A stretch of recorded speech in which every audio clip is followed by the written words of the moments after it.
누가복음 2장 25절부터 38절 말씀 한 절씩 교독하겠습니다. 예루살렘에 시몬이라 하는 사람이 있으니 이 사람은 어렵고 경건하여 이스라엘의 위로를 기다리는 자라. 성령이 그 위에 계시더라. 그가 주의 그리스도를 보기 전에는 죽지 아니하리라 하는 성령의 지시를 받았더니 성령의 감동으로 성전에 들어가매 마침 부모가 율법의 관례대로 행하고자 하여 그 아기 예수를 데리고 오는지라. 시므온이 아기를 안고 하나님을 찬송하여 이르되 주제여, 이제는 말씀하신 대로 종을 편안히 놓아 주시는도다. 내 눈이 주의 구원을 보았사오니 이는 만민 앞에 예비하신 것이요 이방을 비추는 빛이요 주의 백성 이스라엘의 영광이니다 하니 그의 부모가 그에 대한 말들을 놀랍게 여기더라. 시므온이 그들에게 축복하고 그의 어머니 마리아에게 말하여 이르되 보라, 이는 이스라엘 중 많은 사람을 패하거나 흥하게 하며 비방을 받는 표적이 되기 위하여 세움을 받았고 또 칼이 네 마음을 찌르듯 하리니 이는 여러 사람의 마음의 생각을 드러내려 함이니라 하더라. 또 아셀 지파 바누엘의 딸 안나라 하는 선지자가 있어 나이가 매우 많았더라. 그가 결혼한 후 7해 동안 남편과 함께 살다가 과부가 되고 84세가 되었더라. 이 사람이 성전을 떠나지 아니하고 주야로 금식하며 기도함으로 섬기더니 마침 이때에 나와서 하나님께 감사하고 예루살렘의 속량을 바라는 모든 사람에게 그에 대하여 말하니라. 아멘. 성탄의 계절이 되었습니다. 우리 주님께서 이 땅에 오신 기쁨과 놀라운 은총이 여러분에게 늘 함께 하시고 가정의 모든 문제들이 해결되기를 축복합니다. 우리 예수님이 이 땅에 오신 지 40일 되는 날 요셉과 마리아가 아기 예수님을 데리고 안고 예루살렘으로 올라가게 되어졌다 하는 내용입니다. 예수님 탄생에 대해서 마태복음과 누가복음 두 곳이 자세히 기록을 했습니다. 마태복음에는 우리 예수님이 왕이시다 그 점이 강조됩니다. 동방 박사들이 큰 별을 보고 이 땅에 큰 놀라운 인물이 왔구나 생각하고 오랫도록 낙타를 타고 예루살렘으로 갔습니다. 유대인의 왕으로 오신 이가 어디 계시뇨? 이렇게 물었더니 예루살렘 전체가 소동했다 그랬습니다. 그 내용이 헤롯까지 들려지고 헤롯이 동방의 박사들을 불러서 묻습니다. 그리고는 헤롯 주변에 있는 신하들, 성경 전문가들을 불러서 물어보니까 베들레헴에서 예수님이 탄생한다는 걸 알고 동방 박사들에게 경배하고 아기 예수를 알려주면 나도 그렇게 경배하겠다. 사실은 왕으로 오신 예수님을 죽이려고 한 것이지요. 예수님은 유대인의 왕이요 만민의 왕으로 오셨다 하는 것이 마태복음의 메시지고, 그래서 헤롯이 2살 이하의 아이들을 다 죽여버리지 않습니까? 동방 박사는 그날 꿈에 다른 길로 가라 그래서 다른 길로 갔습니다. 왕으로 오신 예수님을 이 땅의 모든 사람들이 영접하지 않았다. 어두움의 세상에 빛이 왔지만 거부했다 하는 점을 마태가 보여주고 있습니다. 누가는 그 예수님을 영접한 사람들이 여럿 있었는데 그 중에 경건하고 어렵고 하나님의 위로를 기다리고 하나님의 구원을 기다린 사람들이 있다. 그 점을 우리에게 보여줍니다. 구약에 의하면 여인이 자녀를 낳으면 7일 동안은 부정하다 그랬습니다. 피가 몸에 흐르니까 깨끗하지 않다는 거지요. 7일이 지난 다음 또 33일이 지나고 예루살렘에 올라갈 수 있습니다. 그래서 40일이 되었을 때 마리아가 성전에 올라가게 된 겁니다. 이것을 정결 예식이다 그렇게 말합니다. 그때는 양 한 마리를 번제로 드려야 되는데 요셉과 마리아가 가난하니까 양을 번제로 드릴 수가 없습니다. 구약 율법에 의하면 양을 제물로 드리지 못할 때는 비둘기 2마리 할 수 있다 그랬습니다. 그래서 비둘기 2마리를 번제 제물로 올리게 된 것입니다. 그 내용이 22절로 24절에 있는 내용인데 여기 예식의 의미가 또 이런 내용들이 포함됩니다. 또 구약에 보면 첫 아들이나 첫 번째 태어나는 짐승, 그 초태생 그러지요. 처음으로 태어나는 생명은 하나님 앞에 올리게 된다 하는 것이지요. 그러니까 요셉과 마리아의 경우에 첫 태어난 예수 아닙니까? 예수님을 하나님 앞에 올려드린다. 그런 의미도 있습니다. 뿐만 아니라 마리아와 요셉은 천사를 통해서 이 예수가 메시아다 하는 것을 예고받았습니다. 그러니 이 아이는 전 생애를 하나님과 구원과 인류를 위해 쓰임받는다는 것을 알고 하나님 앞에 온전히 올려드리는 그런 의미가 있습니다.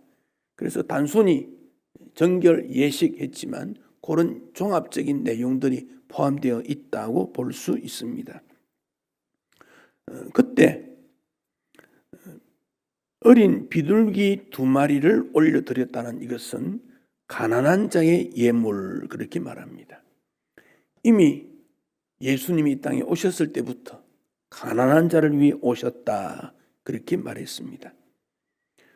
오늘도 우리 주님은 값비싼 양을 제물로 드리는 교만한 사람보다는 진심으로 2마리의 비둘기로 올려드리는 가난한 심령의 것을 더 원하는 것을 기억하고 우리 마음의 가난성을 더 이루어져야 하겠습니다.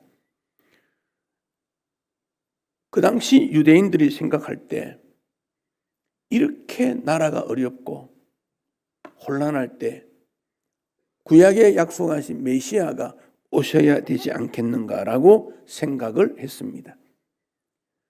그리고는 그 메시아는 왕인가? 강력한 군인인가? 정신적인 지도자인가? 능력 있는 종인가? 이런 생각을 했습니다. 다윗처럼 강력한 왕이 되면 좋겠다.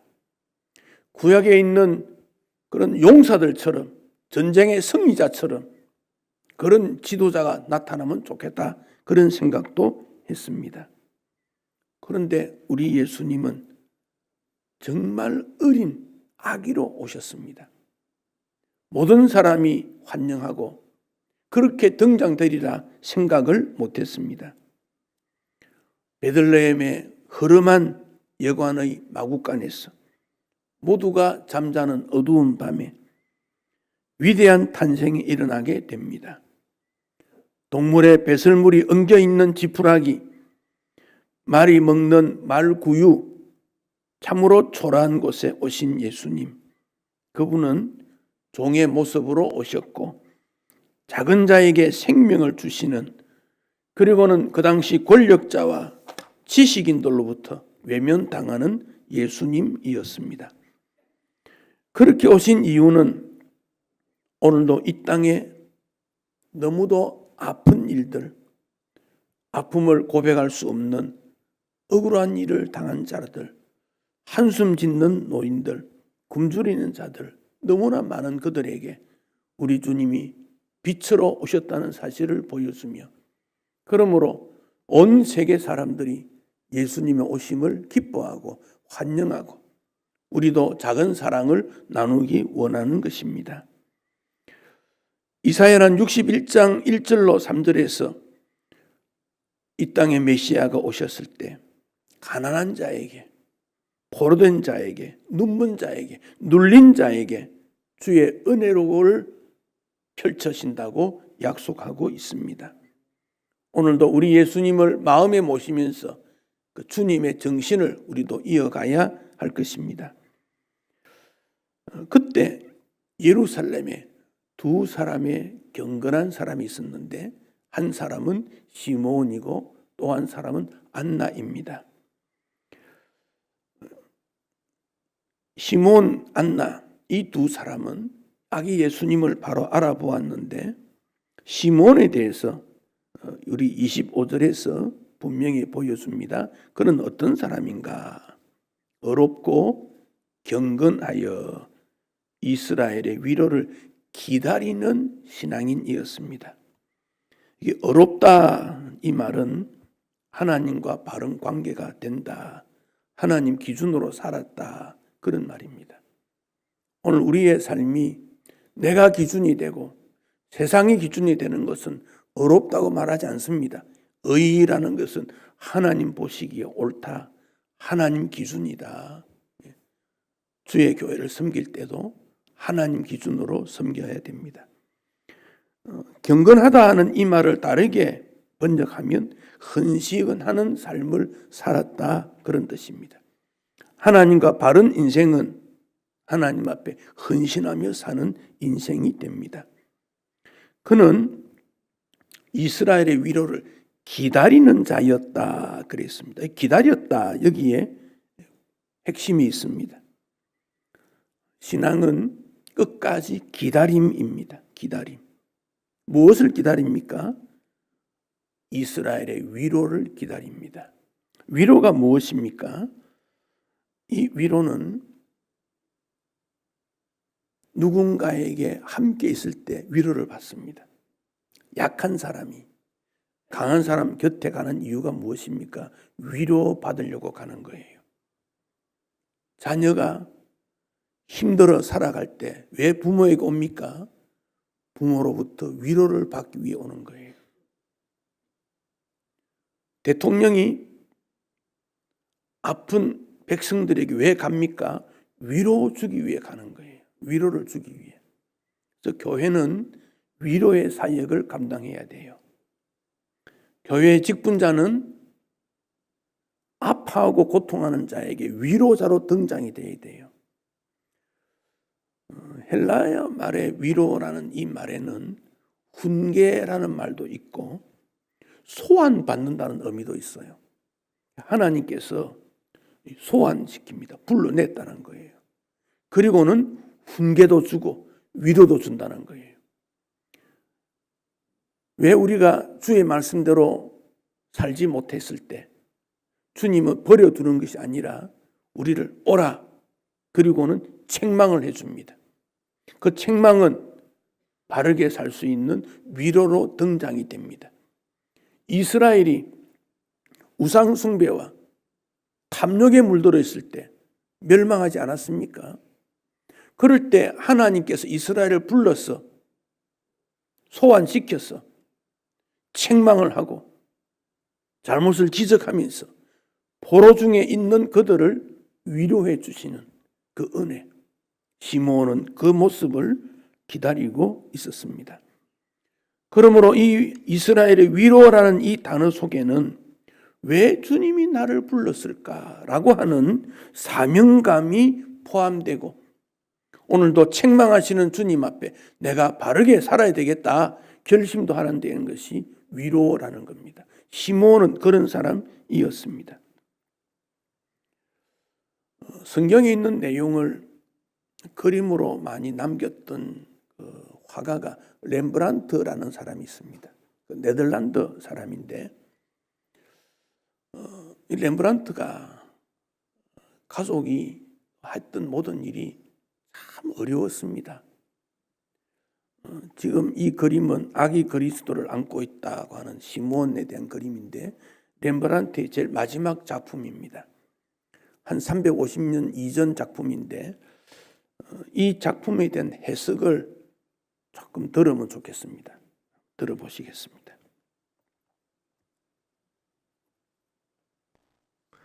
이 그림은 렘브란트가 마지막으로 그리던 미완성 작품입니다. 예루살렘에 시몬이라 하는 사람이 있었습니다. 이 사람은 바르고 경건한 성령이 충만하여 메시아가 곧 오실 것이라고 늘 기다리고 있었습니다. 그는 하나님이 기름을 부으신 왕을 보기 전에는 죽지 않을 것이라는 성령의 계시를 받은 일이 있었습니다. 그날도 그는 성령의 인도로 성전에 가게 되었는데 그때 마침 마리아와 요셉이 율법이 정한 대로 아기 예수를 성전에 데리고 들어왔습니다. 시몬은 아기를 품에 안고 하나님을 찬양하였습니다. 주여, 주께서 제게 약속하신 대로 이 종은 평안히 눈 감게 되었습니다. 주께서 세상을 위하여 보내주신 구주를 내 눈으로 보았습니다. 이분은 모든 나라를 비추는 빛이시며 주의 백성 이스라엘의 영광이십니다. 비록 시므온은 늙고 허약하였으나 성령의 감동을 받아 아무도 알아보지 못했던 메시아를 알아보았고 그를 품에 안고 깊이 안도하며 벅찬 찬송을 부릅니다. 왜 렘브란트는 마지막으로 이 그림을 그렸을까요? 렘브란트는 말년에 비록 아내, 자식, 부, 명예를 모두 잃는 슬픔을 당하였으나 시므온처럼 주님을 만난 기쁨을 고백하고 있었던 것입니다. 모든 것을 잃었어도 온 세상이 그렇게 염원하던 메시아를 만난 개인적인 기쁨을 렘브란트는 이렇게 그림으로 표현하고 있었던 것입니다. 늙은 시므온의 얼굴을 보십시오. 자신의 삶의 이유인 아기 예수님을 품에 안되 감히 꼭 붙잡지 못하고 감격과 흥분으로 눈은 거의 감겨 있고 입은 반쯤 벌려 있습니다. 마침내 평생의 소망이 이루어진 순간인 것입니다. 렘브란트는 비록 죽음을 앞에 둔 노인이었지만 주님을 만난 벅찬 감동을 이렇게 마지막으로 남기고 싶어 했습니다. 당신의 소망은 무엇입니까? 우리의 유일한 소망은 주 예수 그리스도이심을 우리가 서로 벅차게 고백합시다. 할렐루야.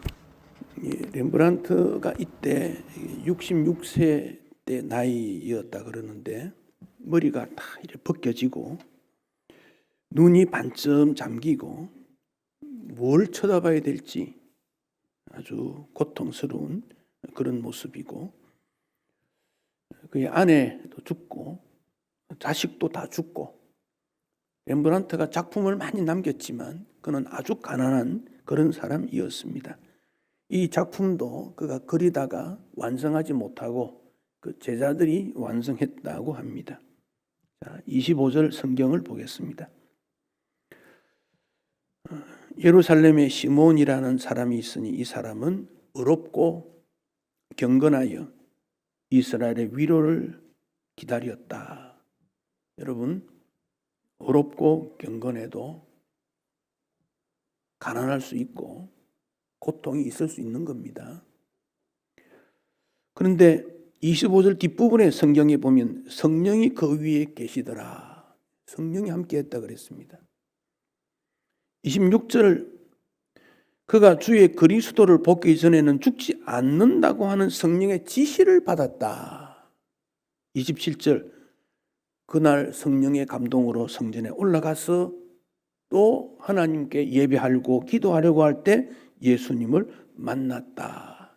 성령이라는 단어가 25, 26, 27 세 번 연속해서 나오지요. 신앙생활에 있어서 성령의 인도, 성령의 도우심, 성령의 함께하심, 성령의 이끌림 받는 인생, 그가 시몬이었다 하는 점입니다. 누가복음에 예수님과 관련된 세 가지 찬미가 나옵니다. 마리아 노래, 누가 1장 46, 55절, 매그니픽트라고 하지요. 스가랴 노래, 누가 1장 67, 79절, 베네딕투스, 그리고 시므온 노래.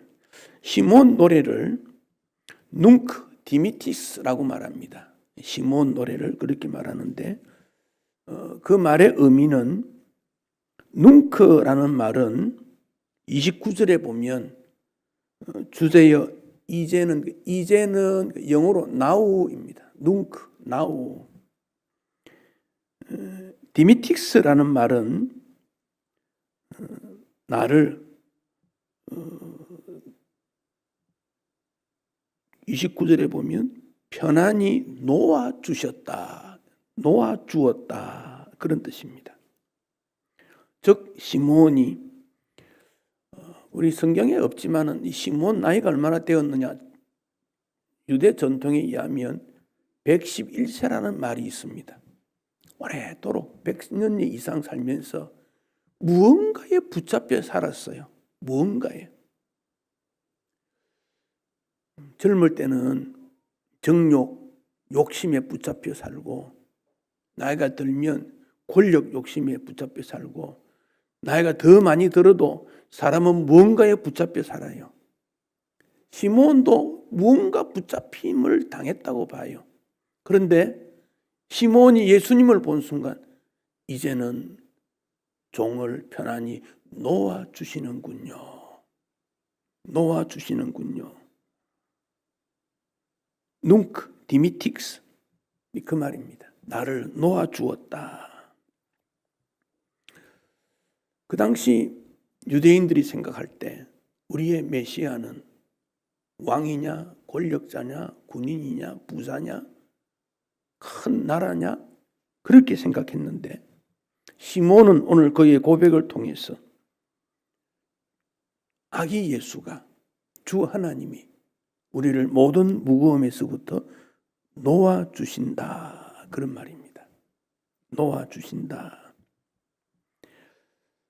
시몬 특징이 25절에서 기다리는 사람 그랬습니다. 기다리는 사람. 뭘 여러분은 기다리고 있습니까?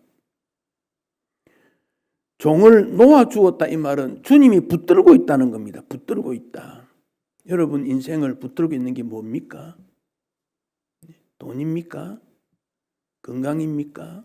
부유함입니까? 그것으로부터도 노임받을 수 있다 그런 말입니다.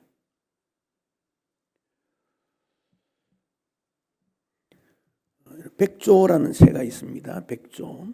아주 우아스러운 새인데 반면에 그 백조가 울 때 그 소리는 굉장히 슬프다 그래요. 그래서 백조의 슬픔이라는 그 노래들이 있습니다. 뭐 생상서라는 사람도 있고 뭐 음악가들이 지었는데 백조가 죽을 때 마지막으로 우는 소리는 가장 새 중에서 아름답다고 그럽니다.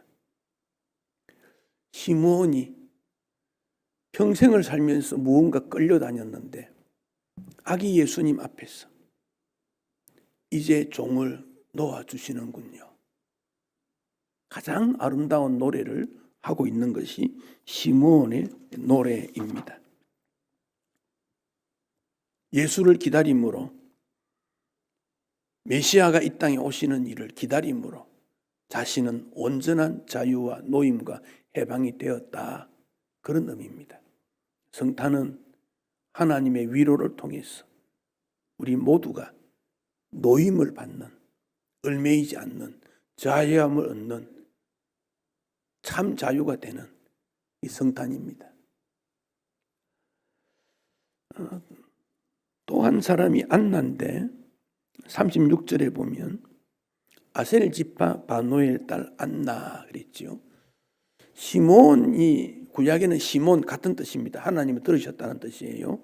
안나는 구약의 한나, 은혜라는 뜻입니다. 또 같은 뜻입니다. 신약의 안나, 구약의 한나 같은 뜻입니다. 36절에 나이가 매우 많았다 그랬죠. 결혼한 후에 7해 동안 남편과 함께 살았는데 과부가 되고 84세가 되었다. 이렇게 84세라고 했는데 84년이라는 말이 더 정확한 번역이에요. 그 당시 이스라엘에는 14살 되면 결혼해요. 평균 14살. 14살이면 많은 나이라 그래요. 14살에 결혼하고 7년 결혼해서 21살이고 84년 지났으니까 적어도 안나가 105세라는 겁니다. 그가 어떻게 했는가? 37절에 보면 성전을 떠나지 아니하고 주야로 금식하며 기도함으로 섬겼다.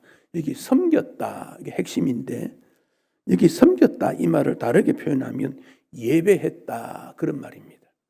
예배하는 삶을 위해서 성전을 떠나지 아니했고 금식했고 기도로 예배했다 그런 뜻입니다. 금식 왜 합니까? 금식 기도도 합니다. 밥 안 먹고 기도하는 거 억지로 떼부리는 그런 모습이기도 한데 이 금식이라는 이것은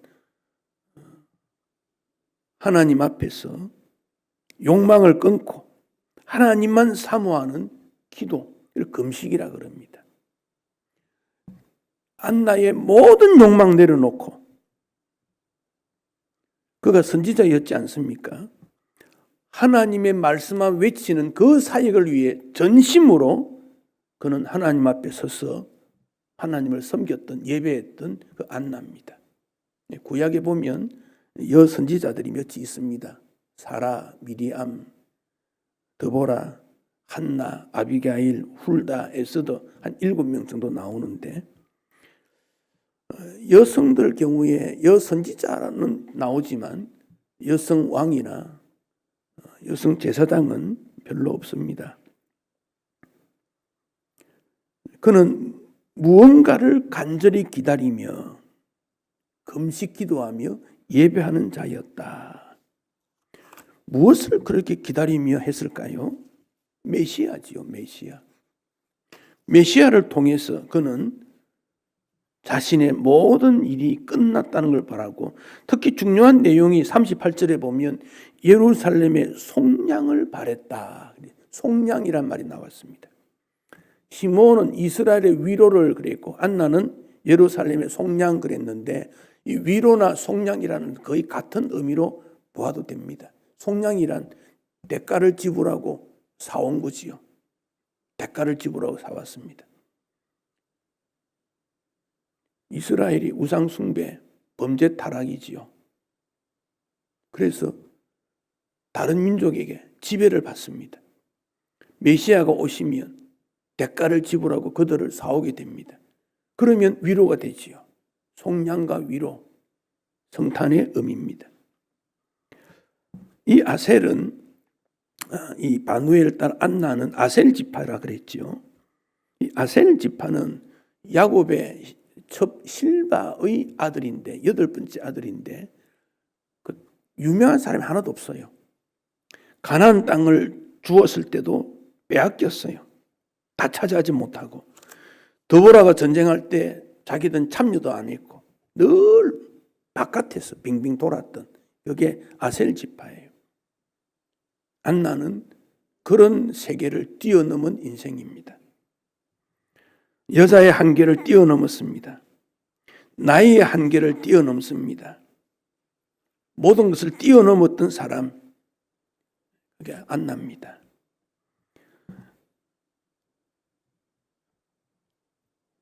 우리 인생이 살아갈 때 얼마나 고단한지 팔자타령하고 인생을 포기하고 하루하루 단식하며 사는 인생들이 많은데 안나는 그것을 뛰어넘었다 그런 말입니다. 노년은 황금기입니다. 그가 지혜로운 자이기 때문에 그렇습니다. 이 노년기는 뛰어넘는 시기입니다. 모든 것을 극복하는 때입니다. 하나님께서 예루살렘의 속량을 기다림으로 하늘나라를 나에게 넘겨주는 그 미래적 의미가 담겨져 있고 그것을 그는 선지자적 사명을 다해서 말해왔던 그가 안나였다 하는 점입니다. 이사야나 예레미야나 모든 선지자들이 이스라엘의 멸망 앞에 하나님의 위로를 선포하고 있는 것을 보게 됩니다. 이스라엘은 언제나 소망 중에 살았습니다. 나그네였지만 하나님 바라보고 살았기 때문에 그렇습니다. 왜? 하나님께서 위로하시고 속량해 주신다는 약속을 그들은 잊지 않았기 때문입니다. 오늘 우리가 사는 시대에 희망, 소망이 어두워졌습니다. 그저 살아가는 그런 존재가 되고 말았습니다. 왓츠라고 하는 화가가 희망이라고 하는 그림을 그렸습니다. 왓츠의 희망이라는 그림입니다. 이 그림은 둥근 지구 위에 앉아 있습니다. 이 그림만 좀 확대해 주시죠. 한 여인이 외롭게 앉아 있습니다. 자세히 보면 눈을 수건으로 가렸습니다. 앞을 보지 못하는 맹인입니다. 비파를 가지고 있는데 비파 줄이 다 끊어지고 한 줄 남아 있습니다. 그 뒤에 희미한 별이 하나 보이는데 그런 가운데 외줄 비파를 통해서 그는 노래를 하고 있는 것이 그의 소망이다 하는 것입니다. 지옥은 마지막 희망까지 끊긴 자들이 들어간다고 합니다. 소망을 잃어버렸기 때문에 그렇습니다. 시므온은 이스라엘의 위로를 기다렸고 안나는 예루살렘의 속량을 기다렸습니다. 여러분은 무엇을 기다리고 있습니까? 미국의 재즈의 왕이라고 불리는 색소폰 연주자 존 콜트레인이라는 사람이 있습니다.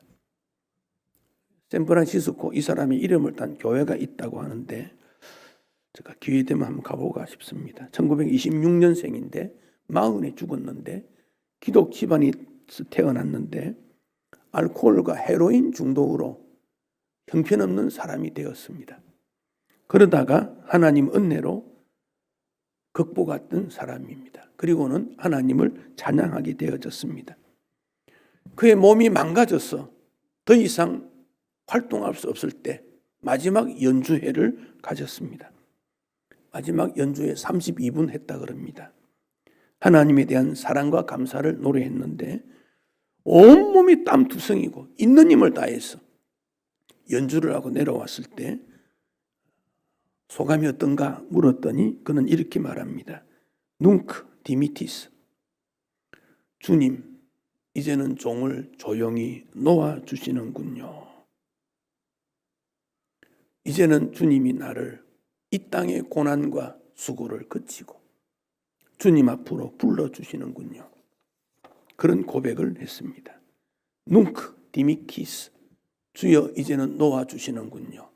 이 표현은 자신의 임무를 다한 사람이 주님 앞에 영광스럽게 고백할 수 있는 말이 주여 이제는 나를 놓아주시는군요 하는 고백이요 찬양입니다.